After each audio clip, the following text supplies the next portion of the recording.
Welcome to a quiet journey back in time, to a forgotten rhythm of sleep. Once, people did not sleep through the night all at once. Instead, they rested in two gentle parts, with a pause in between, a soft waking under the moon's watchful light. Tonight, let us explore this ancient habit together and invite peace into those silent hours. So find a comfortable place, breathe deeply, and let the calm of the night carry you. There was a time, not so long ago, when the world turned quiet after sunset. And darkness was not something to banish with switches and glowing screens, but something to live alongside. In those earlier centuries, the sky itself signaled the end of the day. And when the sun slipped below the hills and rooftops, a hush settled over villages and cities alike, as though the very earth had drawn a deep breath and paused. Candles were precious. Oil lamps flickered gently. Firewood was not burned thoughtlessly. So people went to sleep. Not once, but twice. You lie in bed now, perhaps, eyes tracing the soft shadows on the ceiling, trying to quiet your mind. But imagine a night centuries ago, before the hum of electricity or the blue of screens, before the ticking of clocks measured your rest. The day would end when the light ended. Supper eaten by firelight, the animals bedded down, the household wrapped in wool and hush. And you too would retire, not for one long sleep, but for the first of two. This first sleep, as it was once called, would come not out of exhaustion, but out of rhythm, the body responding naturally to the slow dimming of the sky. You might drift off in the early evening, a few hours after sunset. Heavy-limbed beneath coarse linen or furs, the air sharp through the cracks in the walls. There was no pressure to stretch sleep into a single block, no worry over 8 uninterrupted hours. The body knew its own way. And then, quite simply, you would wake. In the middle of the night, perhaps around midnight or a little after, your eyes would open in the dark. Not startled, not troubled, just awake. Soft, natural rising from the first sleep. And in that still and silent time, between one rest and the next, there was room to breathe, to think, to be. This watch of the night, as some called it, was not feared or resisted, was embraced. Candles might be lit again, just one, glowing gently in the center of a darkened room. You might sit near the hearth, where the embers still breathed faint orange beneath the ash. The rest of the world was quiet. No passing wagons, no chatter from the road, only the slow crack of timber cooling, the hush of wind against stone, and your own thoughts keeping you company. What did people do in those strange, tender hours between sleeps? They prayed. Not the rushed or whispered prayers of obligation, but long meandering ones. Half-spoken, half-thought, shaped by candlelight and the softness of night. Or they wrote letters to distant suns, musings in diaries, a few lines of poetry inked while others slept. Some rose to tend animals or check that the fire had not gone out entirely. Others made love, that gentle, half-dreaming closeness that belongs more to night than to day. And many simply thought it was a time for stillness, for conversation if there was someone beside you, for wool-gathering if you were alone. The mind wandered more freely then, unburdened by tasks or noise.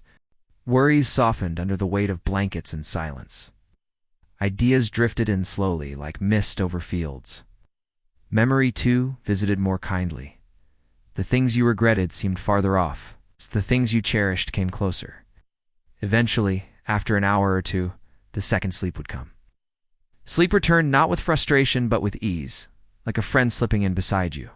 The body, having stirred and stretched, now returned to its dreams more fully, more deeply. The second sleep carried you into morning, often past dawn, when birds began their cautious singing and the light returned, pale and slow, over thatched roofs and garden walls. In those days, sleep was not a task to conquer, not a measure of discipline or success. It was a rhythm, tidal, seasonal, responsive to the turning of the sky. The long winter nights gave space for both sleeps and the gentle waking in between. In summer, with shorter darkness, the pattern changed, but always with flexibility and trust in the body's knowing. And this habit, this peaceful, forgotten rhythm, lasted for centuries. Before the street lamps, before shift work, before the long shadow of productivity settled over the night. In medieval England, in ancient monastic houses, in rural France and the quiet corners of Italy, The double sleep held steady. It was not remarkable. It was simply how people lived. A secret of the night, now hidden in plain sight in old letters, diaries, and court records that speak of first sleep and second sleep as ordinary things. You can almost feel it, can't you? That slowness, that softness. A time when you could wake without guilt, drift without purpose, return to dreams like stepping back into warm water. No tossing, no blue light, no pressure to stay asleep, just the gentle rise and fall of night. Perhaps you've felt it too, on nights when you wake for no reason, eyes open, in the quietest part of the dark. And maybe instead of panic or restlessness, there is something ancient rising in you, something that remembers. This forgotten habit, this gentler way, still lives in the corners of our being.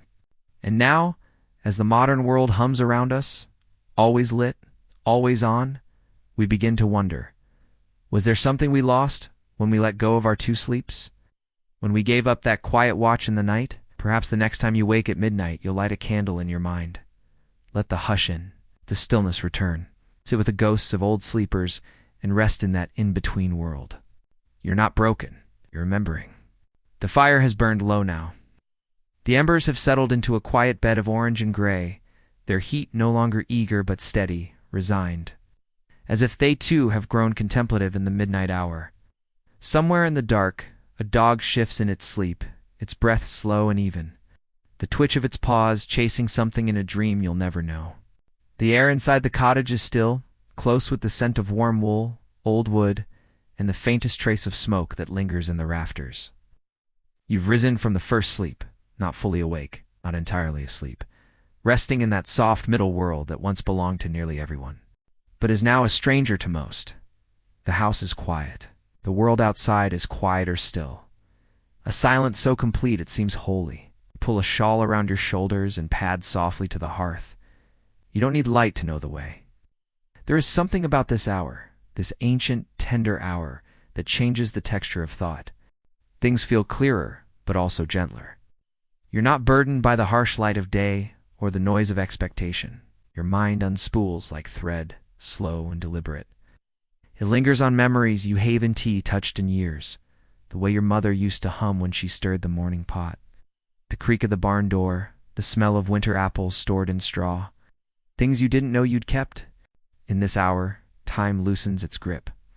No one is waiting for you to do anything. There are no bells to answer, no messages to check. The candle you've lit throws a circle of amber light that shimmers on the stone wall, dancing like a memory. You sit at the small wooden table, fingertips brushing the grain of the wood smoothed by years of use, and you feel the weight of the centuries pressing gently in. Because this moment is not new. It is old. Older than the cities. Older than the roads. Older than the clocks that rule our lives now. This waking in the night, this pause between two rests, was once as ordinary as breathing. Monks did it in their cells, whispering matins by the flicker of oil lamps. Farmers did it in their cottages, checking the hens or the hearth, sipping weak ale or warming broth to settle their bellies. Mothers rose to nurse infants. Lovers stirred beneath blankets. Scribes took up their quills and wrote by candlelight. It was a time not for labor, but for presence. In the quiet glow of midnight, people returned to themselves. There was no shame in it, no label, no diagnosis. Waking was not a problem to be solved. It was simply part of the pattern, like dusk and dawn. The soul seemed to stretch more freely in those hours when the world was still and there was nothing to perform. Sometimes you would speak softly with someone beside you, the kind of conversation that only makes sense in the dark. Words carried more weight then, or maybe they carried less. You could speak of sorrow without needing to fix it. You could admit fear without needing to outrun it. Or you could simply say nothing at all, listening instead to the rhythm of another's breath, grounding you in the fact that you were not alone. Letters from the past whisper hints of this forgotten time. A man in 16th century France writes of waking from his first sleep and walking the garden beneath the stars. A midwife records her arrival between sleeps, called to aid in a birth. A lawyer notes in his journal how the quiet hours gave him space to think clearly, to read scripture, or to ponder the day behind him. These weren't remarkable entries. No one was marveling at their own strange sleep, because it wasn't strange then. It just was, and it was beautiful in its simplicity. The second sleep, when it came, was richer for the pause. The body gently stirred and then settled, slipped into dreams with more readiness. Morning came not as an abrupt alarm, but as the natural end of the second rest. And in between, in that flickering interlude of wakefulness, the soul had room to move, to stretch, to remember itself. Now, in our lit-up lives, we've turned night into day. Light floods our homes. Screens keep our minds tethered long past dusk. We stay awake longer, sleep harder, and panic when we rise too early. The first sleep and second sleep have fused into one long obligation, guarded by pills, routines, and glowing rectangles. And yet the body remembers. There are nights even now when you wake without reason. The clock says it's too early, your mind says it's too late, and you lie there in a stillness that feels unfamiliar. But maybe it's not insomnia, maybe it's inheritance. A gentle echo of a time when you would have lit a candle and sat with yourself in peace. So tonight, if you find yourself awake while the rest of the world sleeps, you might choose not to resist. You might slip quietly from your bed and walk barefoot to the kitchen. I pour warm milk into a cup, or sit near the window and watch the stars blink above the rooftops. You might write a few words in a notebook or simply close your eyes and breathe, letting the rhythm of the old ways carry you. You're not broken, you're ancient, you're a part of a world that once knew how to rest in stages, how to embrace the dark, not as an enemy, but as a friend. There is peace there, waiting between the first sleep and the second, in the stillness we have nearly forgotten. And you, sitting now in this hush, listening, are one step closer to remembering. There was a time when no one stared at glowing digits in the dark, no anxiety building with each passing minute, no pressure to return to sleep before the morning bell. There were no alarms tucked into pillows, no ticking from the wall, no stern reminders that time was running out. The night stretched itself across the sky like a great woolen blanket, loose and shapeless, soft and unhurried. And within that gentle span, people slept not by the numbers, but by the feel of their own bones. The clockless world was not a world of chaos. It was a world of rhythm, not mechanical rhythm, but living, breathing rhythm, shaped by sun and moon, by hunger and fatigue, by candlelight and birdsong. Life moved slower then, but also deeper. You did not count the hours of your rest. You entered them like a stream, wading in, letting go. You might lie in bed now, restless, wondering why your eyes will not stay shut. The modern world tells you it's a flaw, that you've broken some invisible rule. Imagine instead that there is no rule, only a window, opening, a natural pause in the night that you were once meant to inhabit, not avoid. Ow. This is not failure. This is ancient. In homes lit only by fire and moonlight, people knew how to follow the body's cues. There was no guilt in sleeping when tired, no panic in waking when rested. First sleep began early, sometimes shortly after supper, especially in the cold months when dusk arrived fast and thick. Wrapped in coarse blankets, curled close to the hearth, or one another, sleep came easily, soothed by the scent of smoke. The creak of timber, the weight of darkness pressing gently against the windows. Then, sometime in the deep part of the night, you would stir, not abruptly, not alarmed, just gradually rising toward wakefulness, as if pulled upward by the tide. Now you would know it was time. Time to wake. Not forever, not even for long, just for a while. The darkness wasn't frightening then, it was familiar. The sounds of the night were not a cause for fear, but a source of comfort. A fox's bark far off, the wind slipping around corners. The groan of the house settling into itself. These sounds belonged to the night, as did you. And so you moved through it with ease. Perhaps you stepped outside barefoot, feeling the cold stones beneath your feet, wrapping a shawl close as the sky opened above. A ceiling of stars so dense and near it seemed to breathe with you. No glare blocked your view, no noise drowned your thoughts. Just starlight and the hush of leaves and the soft rhythm of your own presence. The moon was your only timekeeper, and it did not hurry you. Some stayed indoors, moving slowly through their homes with candle or lantern. Some sat near the hearth, adding a log to the fire, warming their hands and their thoughts. Some read, if there was light enough. Some prayed, not quickly, not urgently, but as if there were all the time in the world to say what needed saying, and some simply sat. In silence, Not every night brought profound reflection. Not every waking was poetic or profound. Sometimes the hours between sleeps were ordinary, feeding the fire, relieving oneself, comforting a child who had woken with a bad dream. Oh. But even in the ordinary, there was peace. A sense of belonging to the rhythm of the world, not fighting against it. When clocks came, everything changed.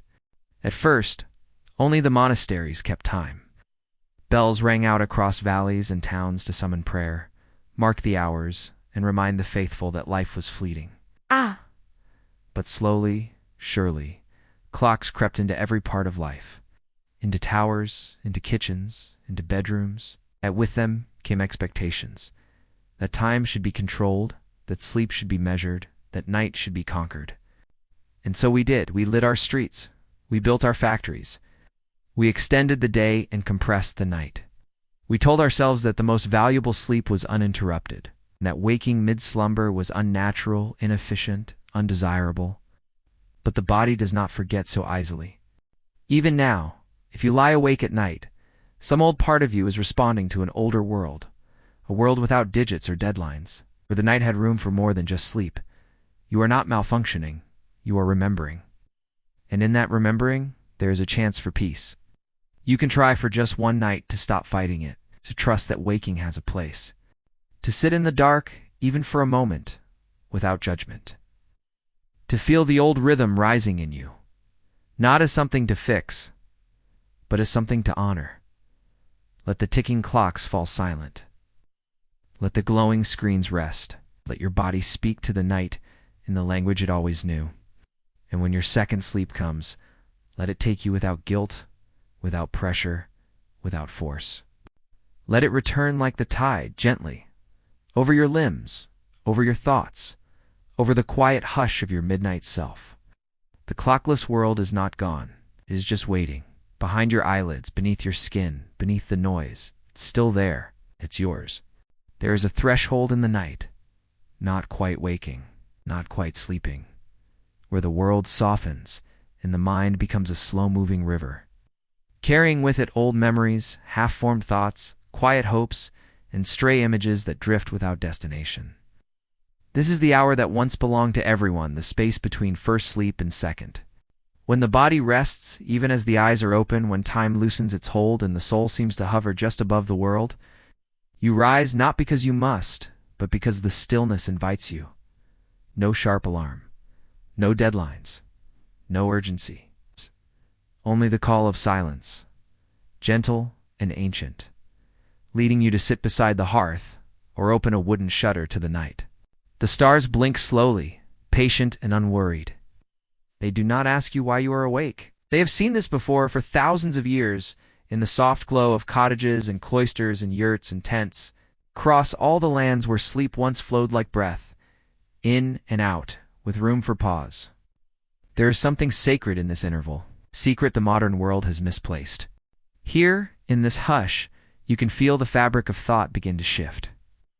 The voices of the day have gone quiet, no noise from the streets, no task tapping at your shoulder, no brightness pulling your attention away. Your inner world stretches its limbs, free at last to wander, not toward productivity, not toward resolution, but toward something gentler, something older.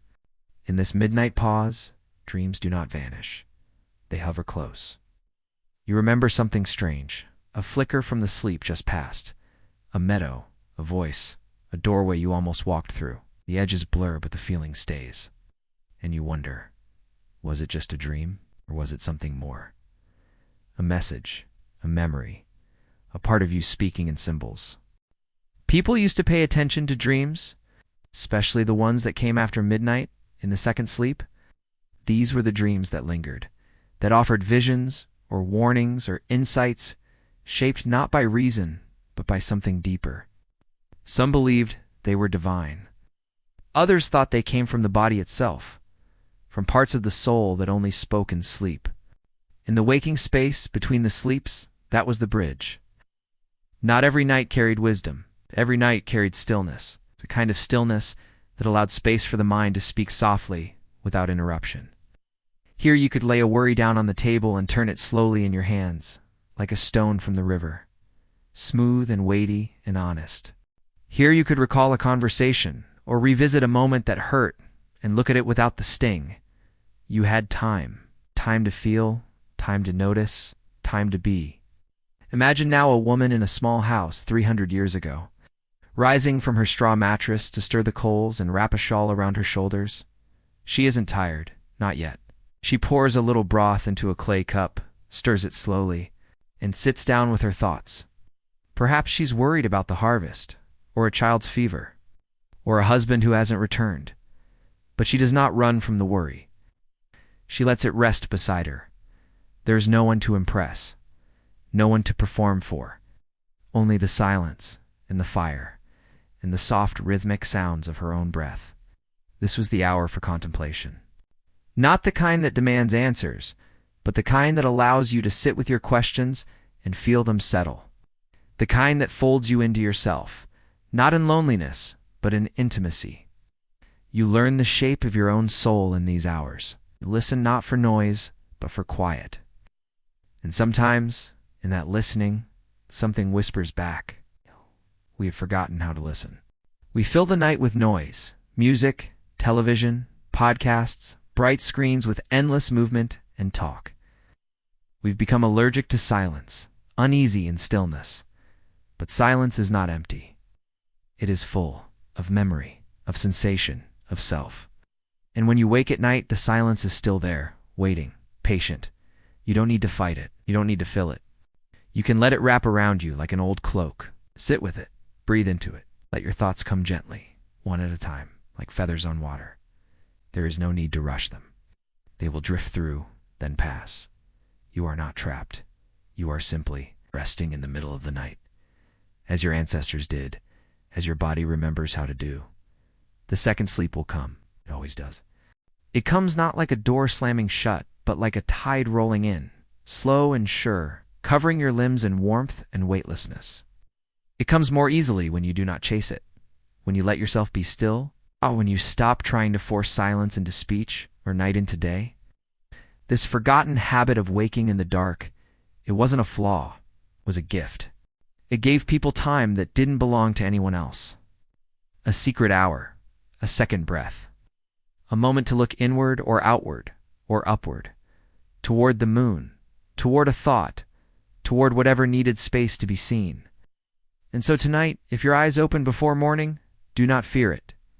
You are walking an old path. Sit a while, stir the coals, look out the window. The world is not asking you to sleep all at once. It is only asking you to remember. Even in the quietest homes, the fire was rarely left to go out completely. Though it dimmed with the hour and shrank beneath its blanket of ash, some faint ember always remained, tucked into the heart of the hearth like a secret pulse. In the deep of night between the first sleep and the second, someone would rise, perhaps out of habit or instinct, or the need to warm their hands. And with a practiced touch, they would coax the sleeping coals back to life.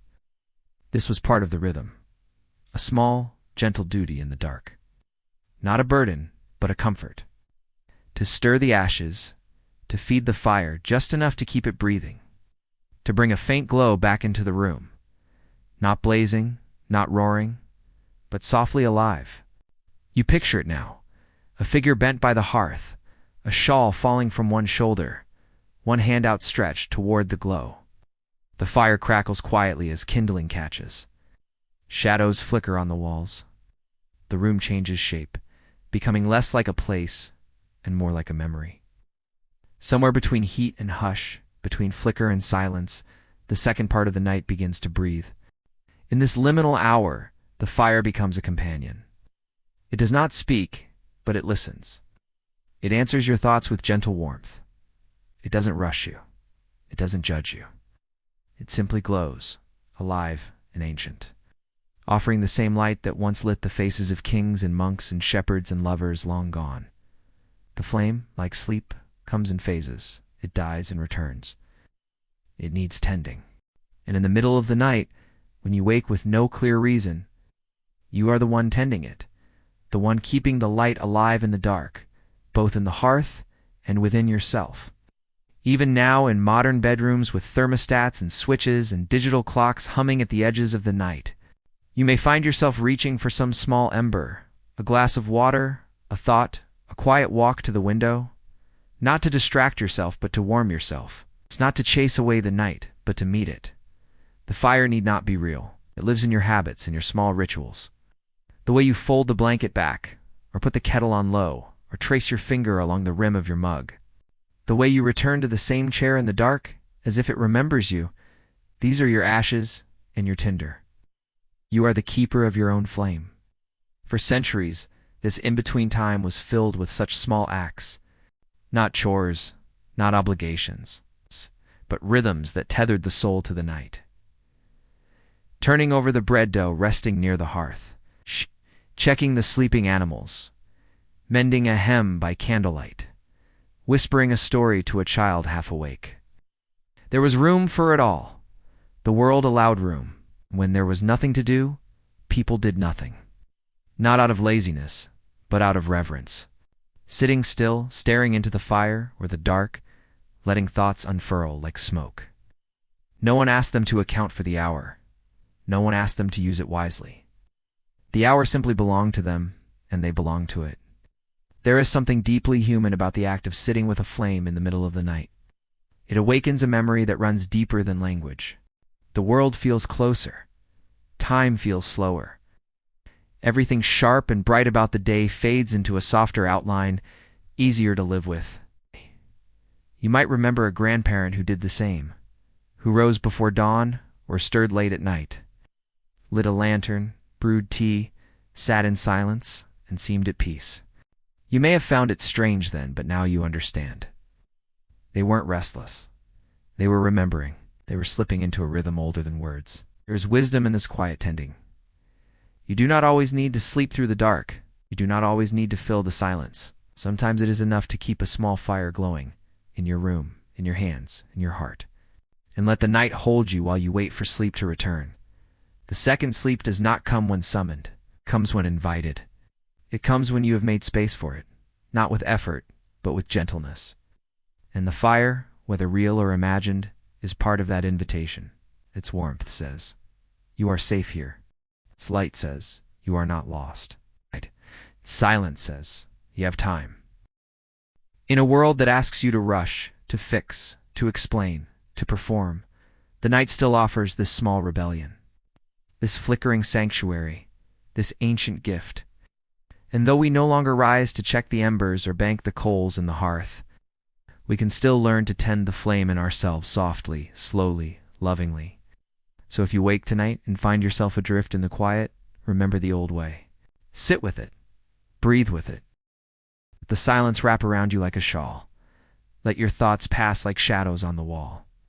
And if you have a candle or a light nearby, watch how it dances. Not wildly, not frantically, but with rhythm, with grace. Like sleep itself, arriving not all at once, but in its own time. There is no need to be afraid of the night. You belong to it. You are not lost. You are only between, and somewhere even now, a small fire still glows. When the world is quiet and the lamps are low, shadows begin to speak. It's not loudly, not in words, but in gestures, in flickers, in shapes that shift across the walls and floors like silent messengers of a slower time. In the space between first sleep and second, before the light returns and the noise resumes, you become fluent in their language once again, not through study, but through stillness. The shadows stretch long in the half-lit room, cast by a lone candle or the smoldering glow of the hearth. They ripple slightly when you move, then settle when you are still. They lean and curl, soften and fade, tracing the familiar outlines of your home as if reminding you that nothing has truly changed, only the pace. Once these shadows were companions, the centuries before electricity, people knew them well. They lived among them. Their nights were not filled with garish brightness or relentless glare, but with this quiet play of contrast and texture. A stool becomes a sentinel. A pot on the table becomes a watchful face. The folds of a curtain turn into the wing of a bird. These are not tricks of the mind, but gestures of the night, the language of darkness made visible. And when people woke from their first sleep, it was into this soft, shadowed world that they returned. Not every night brought brightness. The moon was not always full. Sometimes it was merely a sliver behind a veil of cloud. But even then, the shadows came, deeper, thicker, moving more slowly, like velvet drawn over the corners of the room. People did not rush to dispel them. They moved through them with care. They respected their presence. In this way, the night was never empty. It was full of texture, of presence, of quiet lives continuing without the need for full light. Cats slipping along the edges of fences. Trees stirring in the wind. Someone walking softly to the well. Someone else kneeling by the fire. Ash! The world kept turning, but more gently, and the shadows bore witness. You begin to see how sleep, once, was not a fortress to be defended against interruption, but a journey with stops along the way. The waking hour between rests was a time to dwell in the half-lit world, to speak softly, to move slowly, to let the outer world mirror the soft dimming of the inner one. Ow. The shadows allowed this. They softened everything. It's the harsh corners of the day. The argument at supper, it's the worry about the field, the weight of duty, all seemed smaller in the dark. Not gone, but gentler. Not erased, but easier to hold. As if the night were saying, you don't have to carry it all now. Set it down. Let it rest beside you. Let the shadows hold it for a while. And in the stillness, there was time to see what the light sometimes hides. The shape of your own weariness, the outline of a feeling you'd buried. The simple beauty of a cup resting on a table of breath moving in and out of your chest, of your hand resting on a familiar surface. In this slow hour between the dreams and the waking, you begin to feel a deeper kind of rest. Not the rest that comes from sleep alone, but the rest that comes from quiet, from permission. From watching the shadows move and realizing you don't need to do anything, you can simply be. You can simply exist. Some nights, people wrote letters by candlelight, the flickering shadows swaying over their ink, their script looping and slanting as the fire cracked behind them. They wrote without haste, without blinking cursors or blinking notifications. They wrote because something stirred in the quiet and asked to be said. Other nights they listened to the wind, to the house settling, to the tick of a clock, perhaps if they had one, or simply to the rhythm of their own thoughts. Slowed, softened, deepened by the hour. The kind of thoughts that don't arrive in daylight when the world is too loud to hear them. And some nights, they did nothing at all. Just sat wrapped in wool or linen, staring at the fire or the wall, letting the shadows flicker over their skin. Letting themselves be held by the darkness instead of fleeing from it. There's a kind of bravery in that. To sit with the dark, not to fix it or fear it, but to receive it. To see it as part of life, not a failure of it. To remember that rest is not only in sleep, but in slowness, in softness, in stillness. The second sleep would come eventually, it always did. It would arrive like the deepening of water, slow, enveloping, gentle. You would lie down again, the pillow still faintly warm, and feel your body release its grip on the waking world. The shadows would settle, the flame would dim, and you would be taken, not abruptly, but gradually, into the quietest part of the night. In that return to rest you would carry the hush with you. You would dream not of urgency or noise, but of rivers and lanterns, of voices speaking gently, of rooms lit by moonlight and warmed by breath. And when morning came, as it always did, the light would slip in, pale and gold, washing away the shadows with kindness. Not blinding, but revealing. Not scolding, but welcoming. The language of the night would fall silent for a time. But it would wait, and it would speak again. When you wake tonight and see the familiar shapes moving on the wall, do not turn away. They are not strange. They are not lost. They are the oldest parts of you, rising to speak. In the deep hours, the house itself seems to breathe softly. The walls, thick with years, hold the memories of countless nights just like this.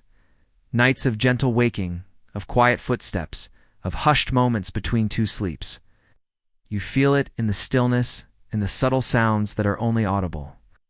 When the world falls away, the drip of water from a cracked pipe. You might pass the old rocking chair in the corner, its wooden arms worn smooth by decades of hands that once held children or cradled grief. You might glance at the tapestry hanging on the wall, its threads muted but still rich with color, telling stories you only half remember. The house is full of these small histories wrapped in shadow and light. You watch the moonlight dance on the rooftops, tracing the contours of chimneys and tiles.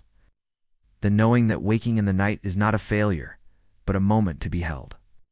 How they tended fires and whispered prayers. How they listened to the night's quiet song and found solace in its embrace. The silence is not empty, but full of possibility, of memory, of peace.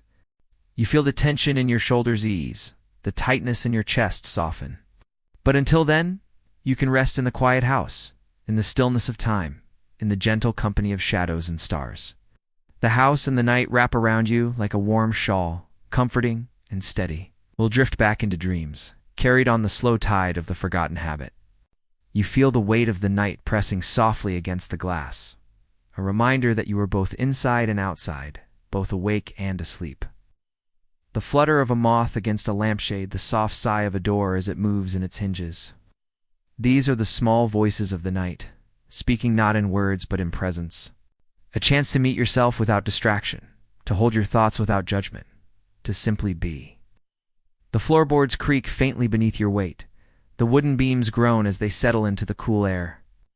And the windows hold the darkness gently, like a dark silk curtain drawn tight against the world. There is a rhythm here, too, a rhythm of the house living alongside you. You move through the house as if it is a living thing, careful not to disturb its quiet breath. But outside, the world is hushed beneath a velvet sky, the stars watching with a distant, knowing gaze. The moon hangs low and silver, casting soft pools of light across the garden, where night blooms open slowly, petals folding and unfolding like whispered secrets. The air carries the scent of damp earth and wildflowers. And if you breathe deeply, you might hear the faint rustle of leaves stirred by a gentle breeze. This is a time for slowing, for letting the relentless pace of the day fall away like a forgotten cloak. There is no need to hurry, no need to plan or prepare. The future can wait. The past can wait. In this house, in this moment, there is only the stillness and the breath, the quiet and the dark. Perhaps you pause by the window, fingers resting lightly on the cool glass. It is here, in this fragile boundary, that the ancient rhythm reveals itself. You remember how your ancestors once embraced this time, how they rose from their beds, not with frustration or fear, but with gentle acceptance. And in this remembering, you find your own breath slow and deepen. There is a gift here, in this second waking. The second sleep will come again, as sure as dawn. And when you finally lay your head down once more, the house will sigh softly, the fire will flicker low. The moon hangs low in the night sky, a pale guardian casting its gentle glow over fields, rooftops, and quiet streets. Its silver light pours softly through the window, pooling on the floor like liquid calm, and you find yourself drawn to it, as if it holds the secret you seek. It has witnessed countless nights like this one, nights of first sleep and second, of waking and returning, of rest held gently between breaths. Outside, the world is wrapped in a soft hush. The usual sounds of day, the chatter, the clatter, the rush, have fallen away, leaving only the subtle symphony of night, the rustle of leaves stirred by a cool breeze. The distant hoot of an owl, the faint drip of dew gathering on blades of grass. You might open a book, or simply sit in stillness, letting your thoughts drift as lightly as the clouds that occasionally pass before the silver face above. It is a sacred pause, a time to listen not just to the world outside, but to the world within, to hear the soft beating of your own heart, the slow breath of your body, the whisper of memories that rise like tides. The moonlight shifts and dances with your touch, casting fleeting patterns on your hand. For a moment, the boundary between inside and outside blurs. The night feels close, intimate, familiar. There is no rush here, no urgency, only the patient unfolding of night. It is a chance to step outside the confines of day's demands and into a realm where time moves differently, where thoughts flow without urgency, where you can simply be. The moon listens to all of it, steady and unhurried, a quiet companion in the deep dark. Rise gently if you must, breathe deeply, and let the moon keep watch over you. For in this forgotten habit, there is a refuge, soft, patient, and waiting. To sit by the window and watch how its light traced patterns on the earth, how it transformed familiar places into something enchanted, almost otherworldly. You are part of a long, quiet lineage of sleepers and watchers, dreamers and tenders of fire, seekers of peace. Your body will release its hold on the waking world, and dreams will come once more, woven from the threads of the night's stillness. To feel a quiet connection to the vastness of the sky and the cycle of time beyond the walls of the house, you may rise in this hour, drawn by the moon's serene light, moving softly through your room so as not to disturb the fragile peace. But the peace you found beneath its gentle gaze will linger, a quiet treasure carried with you into the day. The air is cool against your skin, carrying the faint scent of earth and wood smoke. The world feels larger here, expanded by shadow and silence, held in the moon's gentle gaze. Long ago, before the glow of electric bulbs brightened every corner, the moon was more than a distant orb. It was a guide. It marked the passage of time, the turning of seasons, the rhythm of sleep itself. People watched its phases with reverence, knowing that, when it waned, the night was longer, deeper, more mysterious. When it grew full, the nights were bright and restless, alive with possibility. In those times, waking between sleeps was a chance to witness the moon's changing face. You might pour a small cup of tea or warm milk, its steam rising slowly in the moonlight. This quiet vigil beneath the moon has always been a moment of magic, of reflection, of gentle renewal. And as the moon watches, you remember that waking in the night is not a sign of weakness, but a gift, an invitation to touch something deeper, something timeless. You might trace your fingers along the window pane, feeling the cool glass beneath your skin. In this space, you are connected to the moon, to the night, to the generations who came before and found solace in this same gentle light. When the second sleep finally returns, it will come softly, like a tide pulling you back into the deep waters of rest. And when morning dawns, the moon will slip quietly away. Its watch ended for now.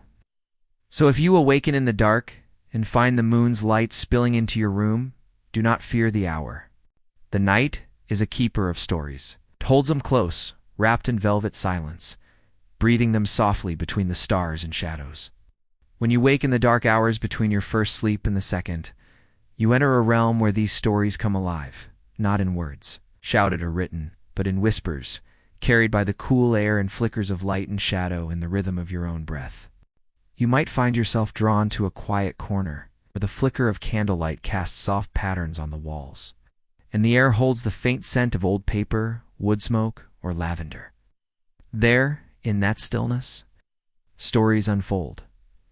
Stories of ancient people who lived and loved and feared and dreamed much like you. Their voices, though silent, seem to echo in the hush, inviting you to listen. Perhaps you hear the tale of a woman in a village long ago, who rose from her bed to tend the hearth, whispering prayers for her family's safety as the fire glowed low. Or the story of a shepherd who walked beneath the wide expanse of sky, counting stars and finding comfort in their steady light. Or the quiet courage of a child who felt afraid in the dark, but found solace in the rhythm of their own breath. These stories are not just echoes of the past. They are threads connecting you to a vast tapestry of human experience, a reminder that waking in the night is part of a deep, shared rhythm that crosses time and place. The night listens, too. It holds your own stories gently, without judgment or hurry.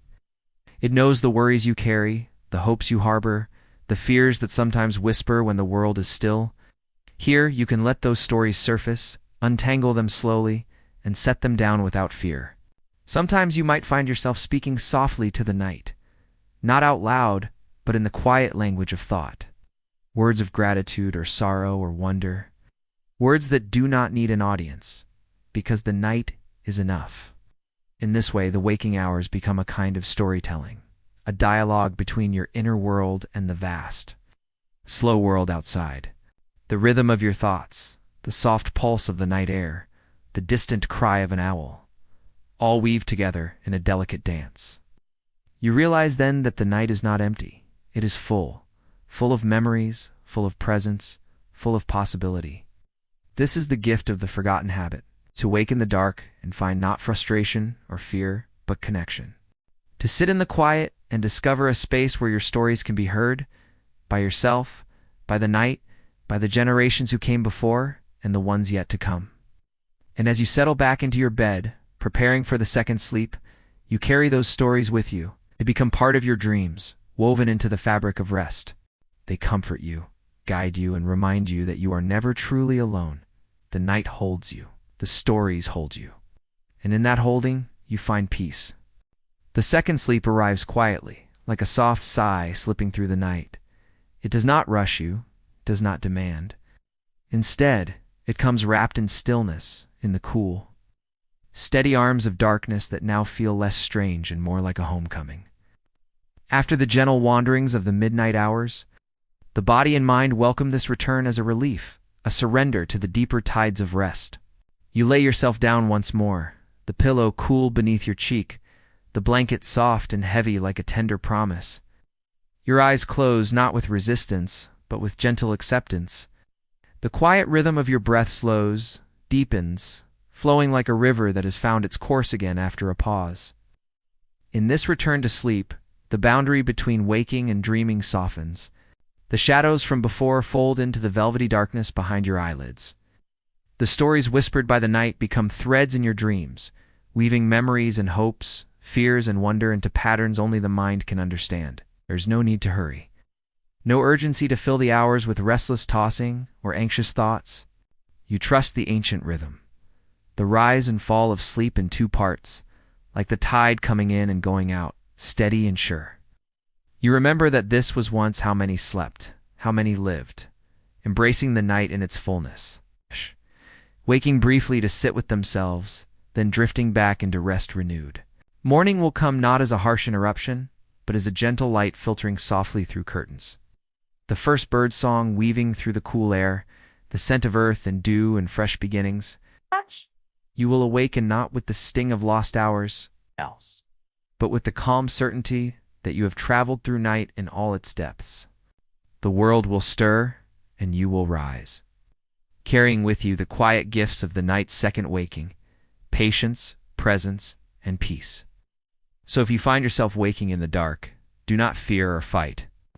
Instead, breathe deeply and gently, as if greeting an old friend. Rise slowly if you must, move softly, tend the fire within you, whether it be a candle, a thought, or a quiet breath. And when the second sleep calls you back, answer with grace. For in this forgotten habit lies a wisdom older than clocks and screens, older than hurried nights and endless noise. A wisdom that says rest is not a single act, but a rhythm, a dance between sleep and wakefulness, between shadow and light, between solitude and connection. You are part of this rhythm. You have always been. And tonight, as the world holds its breath and the stars keep their watch, you too rest. Twice, gently, wholly. Thank you for sharing this quiet journey through the forgotten habit of sleeping twice a night. May this gentle rhythm bring you calm and ease wherever you are. Until next time, may your nights be soft and your dreams gentle.